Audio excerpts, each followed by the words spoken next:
Ça va? Oh, putain. Quand tu penses... Non, ça c'était l'intro. Ça c'était l'intro de la vidéo, là on enchaîne.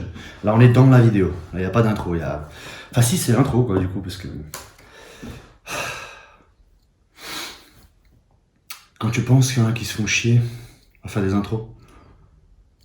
Quand tu penses qu'il y en a qui se font chier à faire des intros. Tu sais, c'est pas des longues vidéos que je ferai à l'avenir. Je prends juste des best-of des intros YouTube les plus claqués. De YouTube, et je pense d'ailleurs que j'aurai la palme d'or. Bref. Mon ami, on va aujourd'hui parler de la vidéo que je t'avais annoncée il y a pas longtemps, genre 8 mois, un truc comme ça.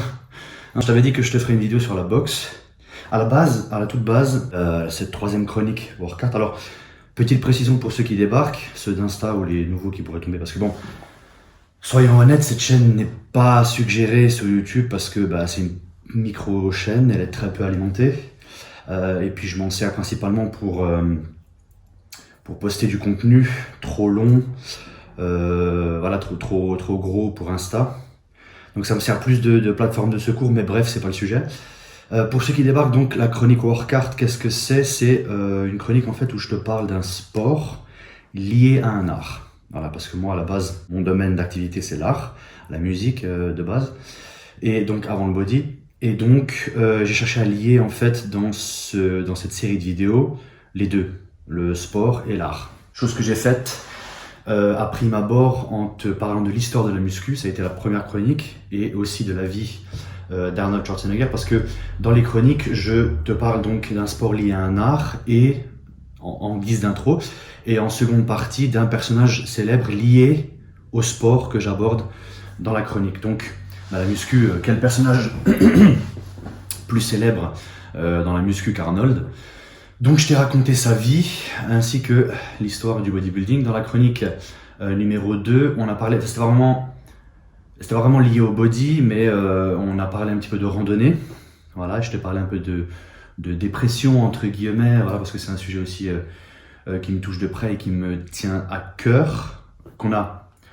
J'ai plus centré la vidéo sur la nature, sur l'histoire de la randonnée qui est très passionnante, où j'en ai appris beaucoup en la préparant, en l'écrivant, tout comme sur la boxe.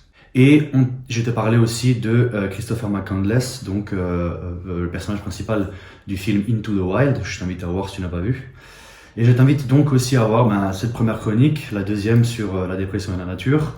Et puis je t'invite aussi à rester jusqu'à la fin de celle-ci sur la boxe, puisque je vais te faire donc un résumé de l'histoire de la boxe, ses origines, sa création, la création des règles, d'où ça vient, qu'est-ce qui a fait que c'est venu dans la culture populaire, donc que ça s'est popularisé. Je vais te parler aussi des combattants célèbres, je pense que de nom, il y en a certains que tu en as entendu. Et puis ensuite, on parlera d'un boxeur très célèbre qui a inspiré le film Rocky Balboa. Voilà, donc tout ça, juste après l'intro. Parce que, voilà, l'intro qui pourrait être ce que j'ai de plus propre en guise d'intro, parce que c'est clair qu'un salut ça va, c'est bof. Sur YouTube c'est bof en 2020. Mais en même temps on fait ce qu'on veut, et on fait ce qu'on veut. Donc générique.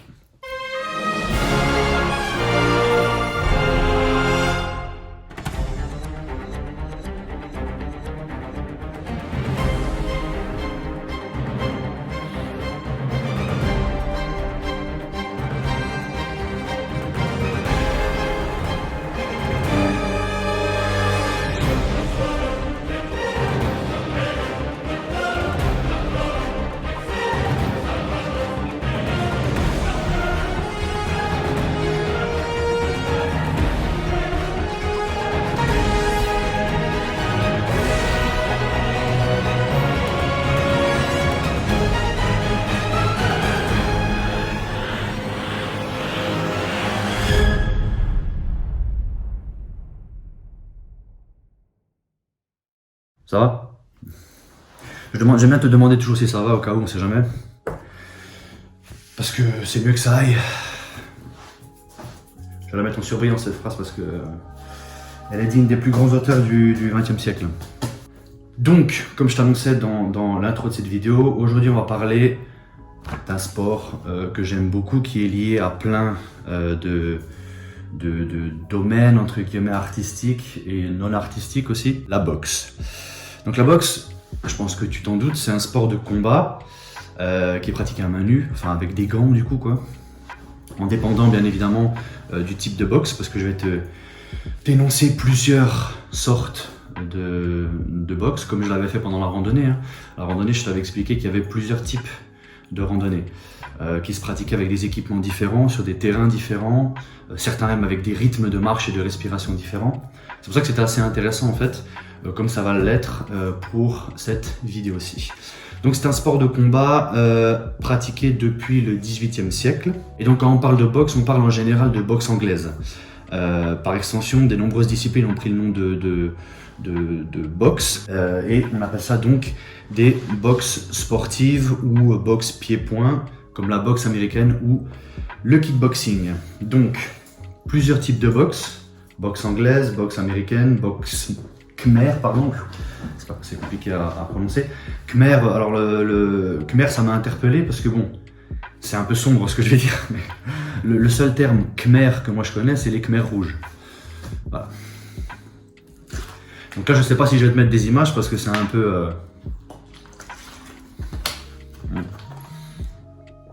Khmer rouge, c'est pas la folie quoi.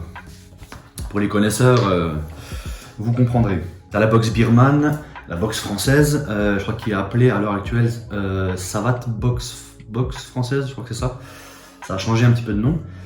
La boxe thaï, que tu connais, pied-point. Le kickboxing, la sanda, bon bref. Et donc en pratiquant renommé, comme je te disais, il y a des noms à mon avis qui vont te revenir dans ce que je vais te citer maintenant. Jack Dempsey, connu, un ancien. Joe Louis, un ancien aussi. Mohamed Ali, forcément. Mike Tyson, qui d'ailleurs va faire son retour contre je sais plus qui. Parce que tu sais, c'est toujours comme ça, dans les vidéos, dans les chroniques, dans les vidéos de Facecam, je te mets toujours des petites annotations parce que je raconte des fois de la merde, tu sais, parce que j'écris mais pas tout en fait. Voilà, parce que comme ça revient à ce que je disais en début de vidéo, c'est une petite chaîne, donc du coup, c'est pas que je fais des recherches sommaires, elles sont quand même poussées, tu vois bien, je surligne, je barre, voilà. Mais il y a quand même des trucs, bon, je suis pas un youtubeur, foncièrement, donc voilà, je suis même pas instagrammeur, je suis rien en fait. Mais je suis un passionné, donc du coup, ce qui fait que je fais mes recherches, mais pas de telle sorte à ce qu'il y ait des infos extrêmement poussées non plus, parce que déjà comme ça, tu verras que la vidéo à mon avis va faire entre 30, 40, voire 50 minutes. Malgré le montage, malgré tout ça, parce que je suis une putain de pipelette. Donc si en plus je devais faire des trucs, on fera en plusieurs parties, on ferait des vidéos d'1 heure, 1 heure et demie, bon bref. Donc Mike Tyson qui va faire son retour bientôt en boxe, qui a d'ailleurs un physique, je vais te mettre le avant-après, parce que là il y a un truc sur Insta qui est en ce moment, le physique avant-après, je crois dans les années 80 et maintenant en 2020 de Tyson, la comparaison avant-après. Et c'est vraiment là que tu te rends compte que l'âge, c'est qu'un chiffre, hein, parce que il tient la route le vieux. Voilà. Joe Lewis aussi, c'est un ancien boxeur, à ne pas confondre avec Joe Louis. Et donc, oui, à la base aussi, ce que je voulais faire avant de te parler de boxe, c'est de te parler des sports les plus anciens de l'histoire. Ça aurait été cool aussi à faire, mais encore une fois très long. Et si tu veux, je l'ai pas fait parce que c'est en majorité des sports peu connus, enfin pas peu connus, mais enfin si connus, mais je veux dire peu populaires, et avec des protagonistes encore moins populaires. Donc, te faire une vidéo de 40 minutes sur un sport qui te dit plus ou moins quelque chose, avec des protagonistes dont tu n'as jamais entendu parler, avec des références dans la pop culture, entre guillemets, tirées par les cheveux, ça aurait été un petit peu long. Tu vois, tandis que là, la boxe plus Rocky Marciano, ça te dit quelque chose? Parce que oui, je te l'ai pas dit en début de la vidéo, mais le personnage dont on va parler aujourd'hui s'appelle Rocky Marciano, qui a donc inspiré le film Rocky de Stallone. Tu connais le film Rocky? Si tu connais pas, c'est que... c'est grave, hein. Voilà, donc, en termes de sport olympique, il n'y a que la boxe anglaise qui a eu ce dénominatif. On va parler maintenant donc des différentes boxes, comme je te disais, parce que la boxe a de nombreuses variantes qui sont définies par les cibles corporelles que tu dois atteindre en tapant et les armes corporelles, donc les poings, les pieds, tout ça, enfin, voilà. Mais elles peuvent aussi être définies, ces différents types de boxe, par les techniques de balayage, de projection, de saisie de tronc, voilà, comme le MMA par exemple, et comme dans la lutte aussi, il y a de la saisie, il y a du judo, il y a de la saisie aussi. Et donc les cibles à atteindre sont les suivantes. Le visage et le buste, c'est pour la boxe anglaise, américaine et la boxe française, donc la savate, et pour la boxe thaï, et toutes les parties du corps pour le MMA. Bon, sauf colonne vertébrale, gorge et le sanctuaire sacré. Voilà. C'est les trois parties qu'on évite en MMA, mais c'est vrai qu'il y a des trucs. Je te mettrai aussi des images, des vidéos, parce que moi je suis la page UFC sur Insta. D'ailleurs, en parlant d'Insta, je te mets mon Insta juste là. Je suis Jon. Fatality.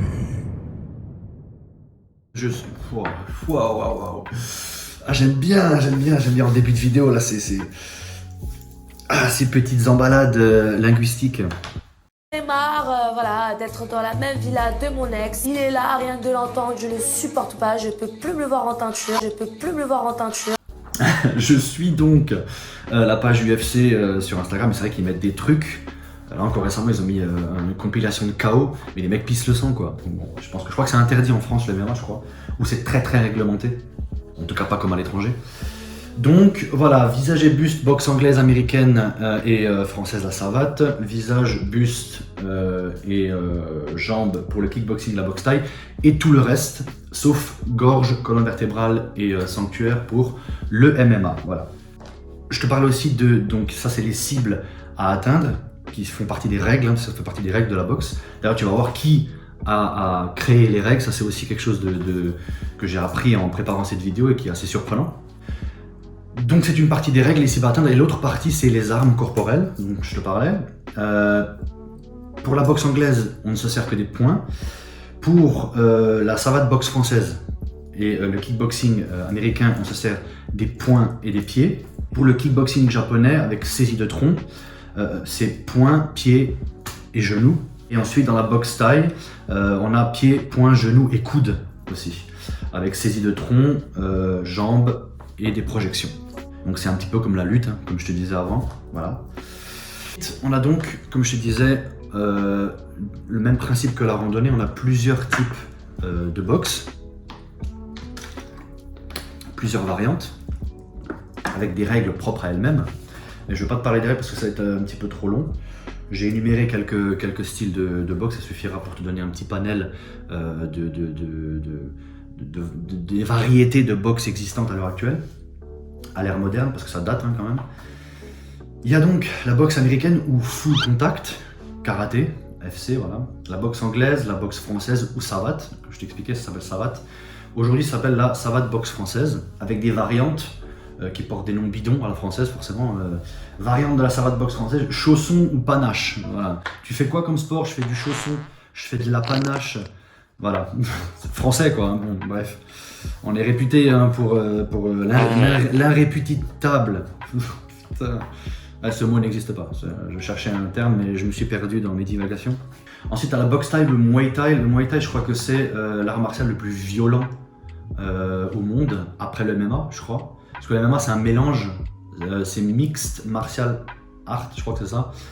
Mais le muay thai c'est en lui-même un art martial, un des plus violents je crois. Et ensuite tu as le kickboxing américain, voilà, simplement. On va maintenant aborder une partie très intéressante, moi qui me plaît en fait quand je prépare ces vidéos ces chroniques workout, pardon.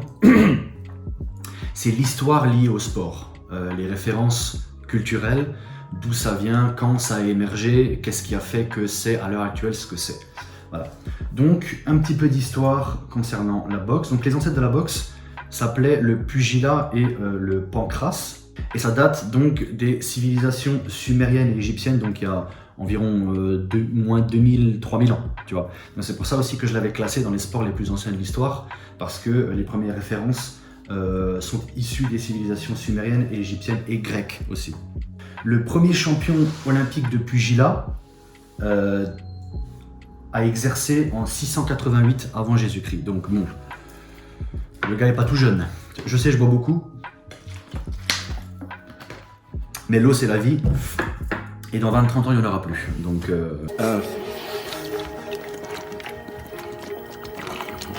J'adore l'eau. Dans 20-30 ans, il n'y en aura plus. Donc bois quoi. Et si tu vas pas, c'est mieux ça que de l'alcool, on est d'accord. Prévention à la con là, je me dégoûte. Le pugilat est donc interdit ensuite en 392 par l'empereur chrétien Théodose et aucun historien ne peut dire que cette pratique a complètement disparu entre ce moment-là et sa réapparition en Angleterre au XVIIe siècle. Je suis très fort en chiffres romains comme tu viens de le constater. Parce que la noblesse, en fait, la noblesse britannique pariait sur des rencontres de pugilat clandestines. Et donc c'est à ce moment-là que c'est réapparu. Donc ils savent pas si en fait, depuis l'an 400 jusqu'à ce que la noblesse fasse des matchs clandestins, on ne sait pas si ça s'est pratiqué encore. Donc ça a pu se perdre. 17e siècle, c'est en 1600, donc moins 400 pendant un peu plus de 1000 ans, entre 1000 et 1200 ans, ils savent pas si ça a été pratiqué ou pas. Voilà. Donc c'est peut-être un art. On n'en saura pas plus, mais c'est peut-être un art qui a disparu pendant près d'un millénaire, donc c'est quelque chose. Enfin, un sport, quoi, du coup. Plus tard, lors des guerres napoléoniennes, les prisons flottantes de la Tamise à Paris, je crois.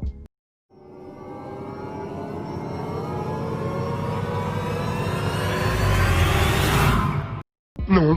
Tu vois, ça c'est le genre de conneries dont je suis pas sûr, mais ça me dit quelque chose. C'est pour ça que je te mettrai des annotations, je te mettrai faux, je suis con, ou alors exact, c'est pas mal, Tamise, 2 points, voilà, bref. Donc tu verras tout ça au montage.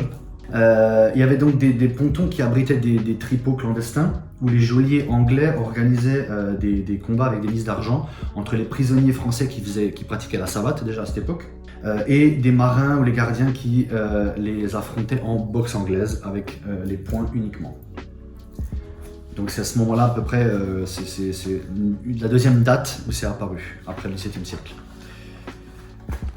Et tu as aussi dans l'histoire des peintures qui ont été retrouvées de jeunes boxeurs en Acrotyrie. C'est un site archéologique de Santorin. Ça c'est en Grèce. T'as vu? Ça, tu vois, ça c'est voilà. Ça c'est ce qu'on appelle le talent. Le mec arrive à situer une ville sur le globe terrestre. Ça c'est du talent. Et donc cette peinture se trouve au Musée national d'Athènes. Et elle date de plusieurs millénaires, je crois. Il n'y a pas la date exacte, mais je pense, parce que c'est des vieilles peintures.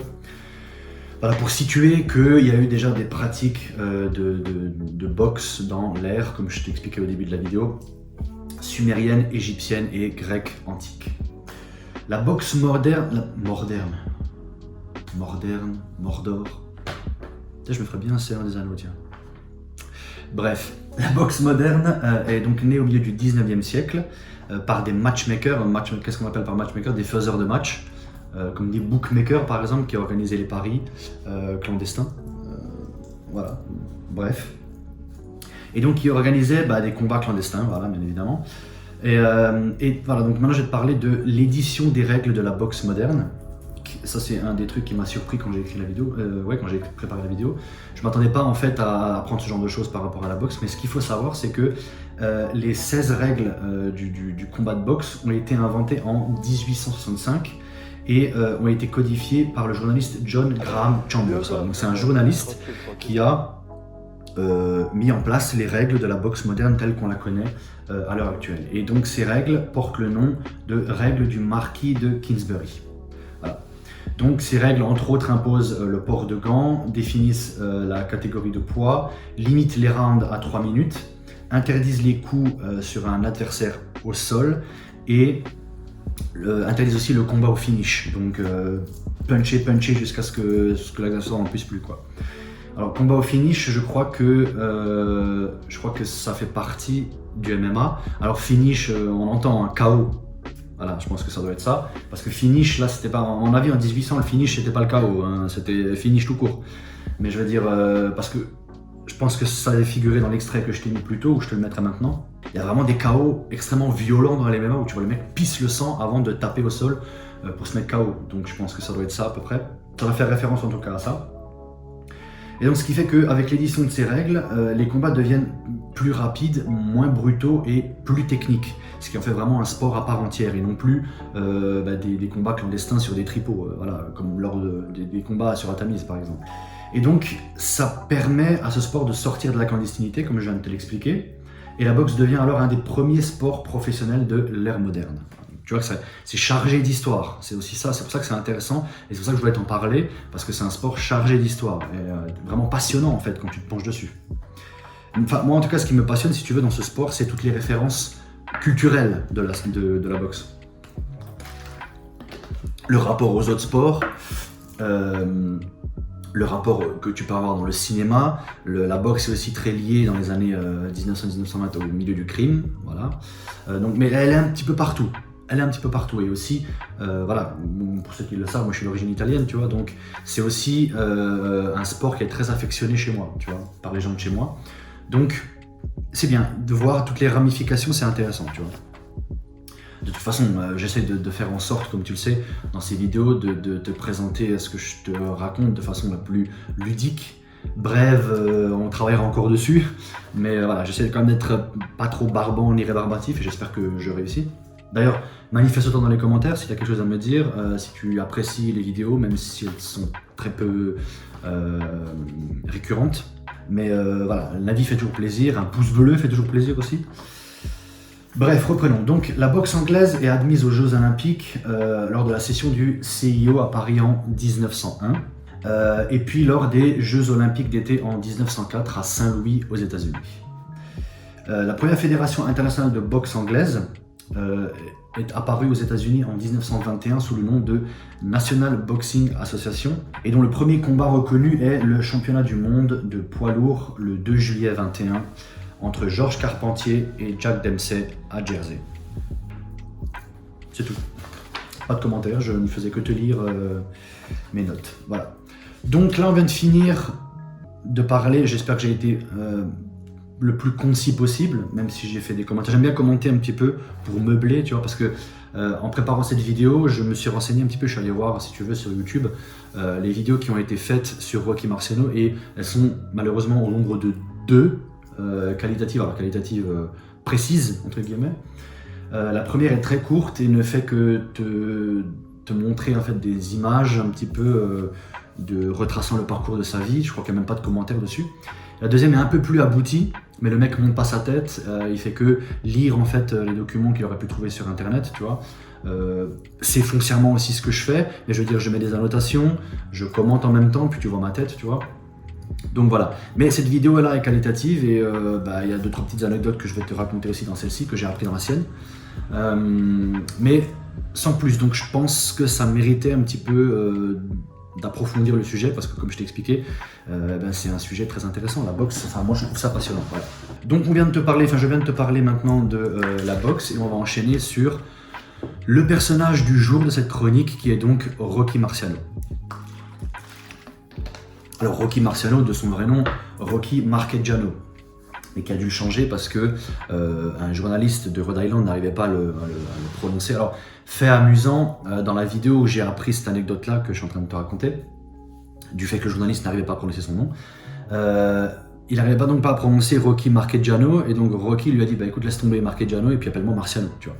Et dans cette anecdote-là, je l'ai apprise dans la vidéo dont je te parlais, et le mec qui parle dans la vidéo n'arrive pas lui-même à prononcer Marchegiano. Il faut accepter le changement. Donc c'est assez cocasse, bon bref, voilà. Donc c'est un boxeur américain né le 1er septembre 1923 et mort le 31 août 69, et il inspire donc le film Rocky avec Stallone. Voilà. Il obtient la couronne des poids lourds le 23 septembre 52 et un titre qu'il conservera jusqu'au 30 novembre 56 avec 43 KO. Donc il faut savoir que c'est le seul boxeur, il me semble, de l'histoire, un des seuls, qui n'a subi aucune défaite lors de sa carrière professionnelle. Il en a subi 4 en amateur et aucune en professionnel. Donc il a eu 8 victoires en amateur, et donc 4 défaites. Et en professionnel, il a eu 40, enfin en amateur, si tu veux, il a fait 12 combats, 8 victoires et 4 défaites, voilà. Et puis en professionnel, il a fait 49 combats, 49 victoires. C'est pas compliqué. 0 défaite et donc 49 victoires, dont 43 KO. Voilà, donc un boxeur extrêmement célèbre, un maître, je pense, dans son art. Voilà. Il accomplit donc une carrière professionnelle sans aucune défaite, comme je te le disais. Donc d'origine italienne, Marciano naît et grandit à Brockton, dans le Massachusetts. Et fait intéressant, je voulais rebondir là-dessus, il contracte à seulement 1 an une pneumonie dont il a failli mourir. Dans sa jeunesse, il joue au baseball et met chez lui au point sa propre salle d'haltérophilie, donc du muscu quoi, avec un sac de courrier qu'il accroche dans son jardin en guise de sac de frappe. Plus tard, à la Brockton High School, il essaie d'intégrer l'équipe de baseball et de football américain. Cependant, il est renvoyé de cette équipe de baseball à cause de son engagement dans une ligue religieuse qui fait qu'il ne pouvait pas, si tu veux, ça violait une règle de l'école lui interdisant de rejoindre d'autres équipes, tu vois. Voilà. Et il abandonne donc l'école après la classe de seconde et travaille comme routier et vendeur de chaussures. Donc un départ modeste et en plus dans son histoire plus tard tu vas voir que il va dériver un petit peu parce qu'il va peut-être être persuadé qu'il y a une des voies, par exemple le baseball en particulier, avec les Cubs de Chicago, plus tard je vais te le raconter ça. Il va peut-être être persuadé que cette voie-là est pour lui, et au final, tu vas te rendre compte quand je vais te raconter la suite de son histoire que tout le ramène à la boxe. Tu vois, tout le ramène à la boxe. L'armée le ramène à la boxe, les Cubs de Chicago le ramènent à la boxe. Donc foncièrement, on peut en déduire, plus tard on pourra en déduire une fois que je t'en aurai parlé, que c'était son destin en fait tout simplement de devenir boxeur. En mars 43, il fait donc il rejoint donc l'armée pour son service militaire, comme je te disais, pendant 2 ans au Pays de Galles, et il termine son service en mars 46. Parlons maintenant de son circuit amateur. Donc, il est toujours pas fixe sur la boxe. La boxe c'est un de ses domaines de prédilection, mais il y a encore le baseball et le basket, mais le basket est en train d'abandonner, c'est surtout le baseball qui est en concurrence avec la boxe. Donc Marciano remporte en 46 le tournoi Armed Force Boxing où il représente l'armée. Voilà, donc tu vois, il va faire son service militaire, mais via l'armée, il atteint quand même, il rejoint quand même un circuit amateur de boxe. Donc où il représente l'armée américaine, et donc sa carrière d'amateur est interrompue le 17 mars 47 quand Rocky monte sur le ring en tant que professionnel. Et il bat ce soir-là Lee et personne par KO en 3 rounds. Il retourne dans le circuit amateur pour les Gants d'Or au All East Championship en mars 48. Et à cette occasion, il est battu malheureusement par Collie Wallace, donc c'est une de ses défaites en amateur, une des 4 défaites qu'il a subies en amateur. Il continue à boxer en tant qu'amateur au cours du printemps 47, et c'est là où il met KO George McGuinness. Mais le problème c'est que pendant ce match-là, il va s'abîmer les mains, ce qui va prendre un petit peu de temps, tu vois, pour lui. Et ce combat est donc son dernier en tant qu'amateur. À la fin du mois de mars 47, à Fayetteville en Caroline du Nord, il part avec des amis et pour essayer justement d'intégrer l'équipe de baseball des Cubs de Chicago, voilà, comme je te disais un peu plus tôt.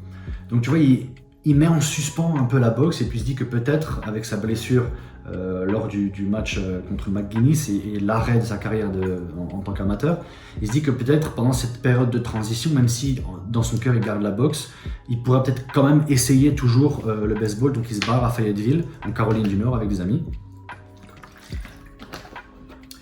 pour tenter, donc comme je te disais il y a 2 minutes, de rejoindre l'équipe de baseball des Cubs de Chicago. Le problème c'est que il est renvoyé seulement au bout de 3 semaines. Donc bon, c'est un petit peu le destin, tu vois, il fait pas très long feu non plus là-bas. Et il retourne donc à Brockton où il décide de commencer donc son entraînement de boxe. Et c'est là que démarre donc sa carrière professionnelle, la nuit du 12 juillet 1948, où il gagne contre Harry Bilizarian par KO. 15 combats, donc c'est les 15 combats qui vont suivre sont des KO avant le 4e round et 9 de ces combats avant la fin du premier. Donc bon, là je pense qu'il commence à comprendre lui-même que c'est la voie qu'il doit emprunter tout simplement, quoi. Voilà. Don Mogard est le premier boxeur à finir un match contre The Rock. The Rock c'était son surnom, alors The Rock, le surnom de Marciano, pas The Rock, The Rock. Parce qu'à l'heure actuelle The Rock c'est autre chose, mais bon, t'as compris. Mais malgré le fait que Mogard arrive à finir le match contre Marciano, Marciano est quand même déclaré vainqueur au point, donc par décision unanime des juges. Au début de sa carrière, il change donc la prononciation de son nom, comme je te disais, parce qu'un journaliste du Rhode Island ne parvenait pas à prononcer Marchegiano. Il va le voir, le journaliste lui dit écoute, laisse tomber ça, appelle-moi Marciano. Voilà. Ensuite, on arrive près de l'apogée de sa carrière. Il gagne 3 combats successifs par KO par la suite. Le premier contre Ted Lowry, qui va revoir plus tard. Il va avoir une revanche contre celui-ci. Rocky gagne donc son invincibilité et est déclaré vainqueur au point comme pour le combat précédent. Il boxera ensuite contre Laurie une seconde fois, la revanche dont je te parlais. Et il ira aussi jusqu'au dernier round et Marciano gagne ensuite 4 autres combats par KO jusqu'à un match difficile qui dure 10 rounds en 1950 contre Roland Lastarza. Il remporte ensuite par la suite 3 combats supplémentaires par KO et refait de nouveau donc une revanche contre Laurie qu'il gagne à nouveau par décision unanime des juges. Les 4 combats suivants seront donc des KO et après une victoire contre Red Applegate, il va faire un match contre Rex Lane qui sera le premier match retransmis à la télé américaine, le premier match de boxe de Marciano où il va donc mettre KO Lane en 6 rounds le 12 juillet 1951. Une victoire plus tard, il est ensuite retransmis à la télévision pour un match contre Joe Louis, très célèbre, qu'il bat par KO au 8e round et qui fut donc le dernier combat de Louis. Alors ce combat laisse un petit peu un goût amer, si tu veux, à Marciano parce que Louis était l'idole de sa jeunesse en fait. Son modèle de boxe comme l'idole de Rocky Balboa dans le film est Marciano. Tu vois des photos de Marciano dans son appart dans le 1. Donc ça lui laisse un petit goût. Marciano il se sent un petit peu dépêté, il se dit putain mais ça c'était mon idole et je viens de le défoncer, tu vois, bon bref. Voilà.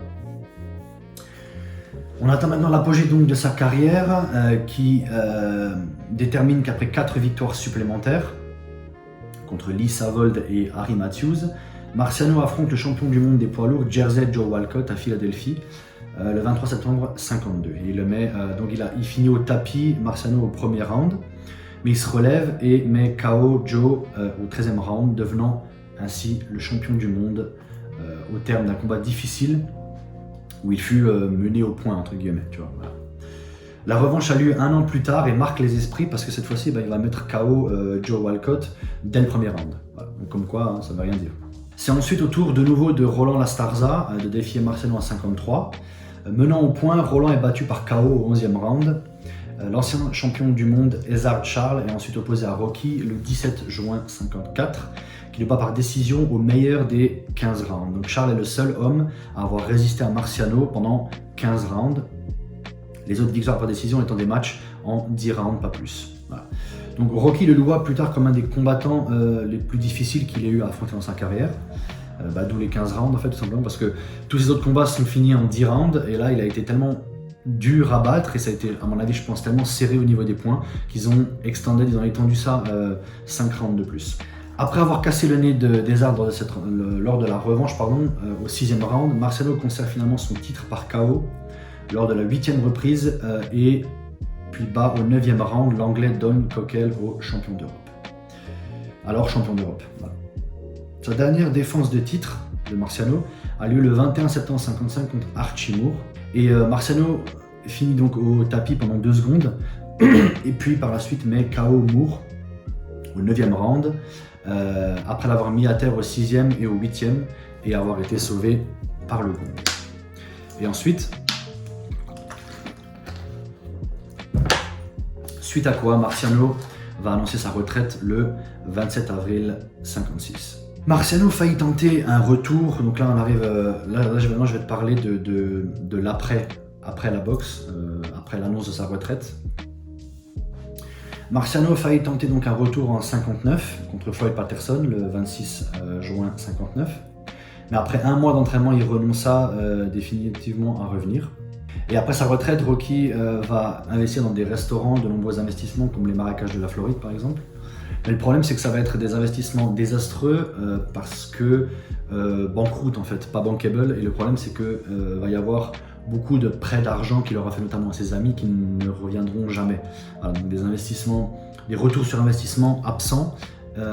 Et donc voilà, ses amis vont un peu, pas le trahir, mais en tout cas ne vont jamais le rembourser. Et ça tu vois, c'est aussi pour déterminer que Rocky Marciano a inspiré le film Rocky, c'est parce que ce qui conduit à la faillite en fait de Rocky Balboa, c'est aussi le fait qu'il a laissé la gérance de ses finances au frère de sa femme dans le film.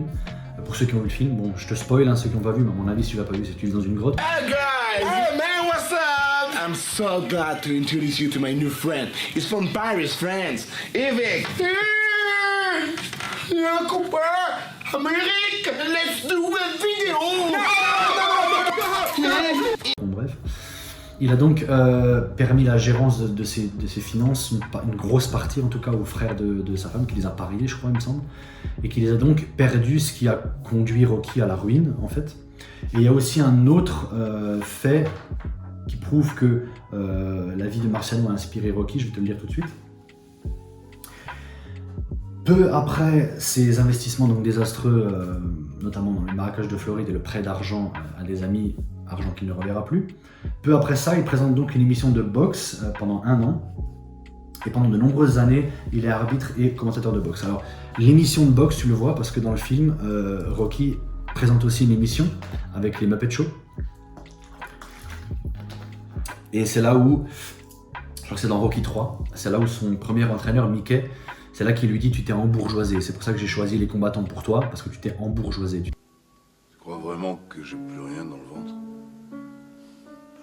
Oh, c'est pas ça. Écoute, je vais te dire. Tu vois, il y a 3 ans, t'étais un boxeur fabuleux. T'étais dur et puis méchant. Et t'avais une mâchoire qu'encaissait tout. Et puis alors, il t'est arrivé la pire des choses. Ce qui peut arriver de pire à un boxeur. Tu t'es embourgeoisé. Ouais. Fini à la télé, t'as perdu l'esprit du vrai boxeur, du vrai cogneur, tu t'es embourgeoisé, voilà. Donc le coup de perdre les finances et de finir à la télé, c'est inspiré de la vie réelle de Rocky Marciano.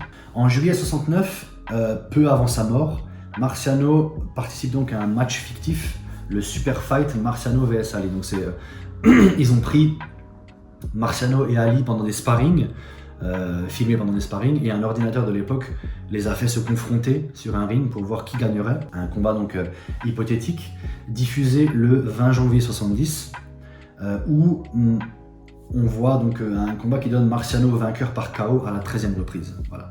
Donc selon l'ordinateur, Marciano battrait Ali à la 13e reprise par KO. Et donc sa fin tragique, le 31 août 1969, il meurt dans un accident d'avion privé près de Des Moines dans l'Iowa. Voilà, on vient de finir donc la vie de Rocky Marciano et puis cette vidéo sur la boxe.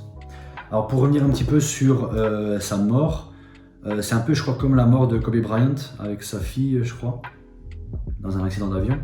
Balavoine aussi, accident d'avion, pour d'autres raisons, bon ça voilà, bref. C'est assez, il y a plusieurs personnages importants de différents horizons qui ont eu ce genre de fin. Ils n'en disent pas plus sur sa mort, ils sont concentrés donc, dans les recherches que j'ai faites sont concentrées sur sa vie, sur ses combats, sur les KO, les victoires et les personnages en lui-même, sa jeunesse, tout ça, voilà. Donc, j'espère donc que cette vidéo t'a plu. Elle m'a demandé du temps, elle m'a demandé des recherches, elle m'a demandé aussi un petit peu de motivation, parce que voilà, je te cache pas que, tu sais, c'est toujours un petit peu, c'est pas compliqué, mais ça demande quand même de l'investissement de ces grosses vidéos-là. Et puis je le fais de toute façon purement par plaisir et par passion. Donc, voilà. Je me répète, j'espère que ça t'a plu, j'espère que j'ai été pas trop rébarbatif, pas trop barbant, assez clair. Que tu as appris des choses, que ça t'a passionné comme ça m'a passionné de la faire. Si c'est le cas, je t'invite donc à liker cette vidéo, à partager, à commenter, c'est très important, ça fait monter un petit peu la vidéo, même si elles ne sont pas suggérées, c'est pas une raison, ça fait bouger un petit peu la chaîne. À t'abonner aussi à la chaîne si tu débarques. Et puis on va essayer de se retrouver, je peux pas te dire quand, parce que pour l'instant je n'ai pas forcément de projet pour cette chaîne à part les vidéos, parce que de toute façon, avec le confinement, on n'en parle pas du confinement. Hein. T'as vu, je t'ai pas demandé si ça se passe bien parce qu'on sait que c'est de la merde. Avec le confinement, c'est compliqué voilà, de savoir s'ils vont pas nous reconfiner l'an prochain. Donc, je peux même pas te dire on se retrouve pour des vidéos d'entraînement parce que bon, je m'entraîne chez moi dans mon home gym, tu vois. C'est moins intéressant que des vidéos dans une salle professionnelle dans laquelle je m'entraîne à l'heure actuelle, voilà. Donc, à ce titre-là, je t'invite à rejoindre mon Instagram que je te remets ici, parce que de temps en temps, de temps à autre, selon au gré de mes envies, je propose des votes en story, et il se pourrait peut-être que dans les prochains temps, je propose des votes concernant YouTube, et tu vas pouvoir participer ou me donner des idées de vidéos que tu aimerais peut-être que je traite, si tu en as. Voilà, donc la suite, ça se passe sur Insta. Je te remercie encore d'avoir vu la vidéo, si tu es toujours là. jusqu'à la fin, donc jusque maintenant. Je t'invite à liker, à partager, à t'abonner, et puis on se retrouve, on va dire bientôt. Voilà, c'est tout ce que je peux te promettre. Sur ce, bon courage, tu vas en avoir besoin, on va tous en avoir besoin avec ce qui se trame en ce moment. Et puis tu connais, hasta la vista.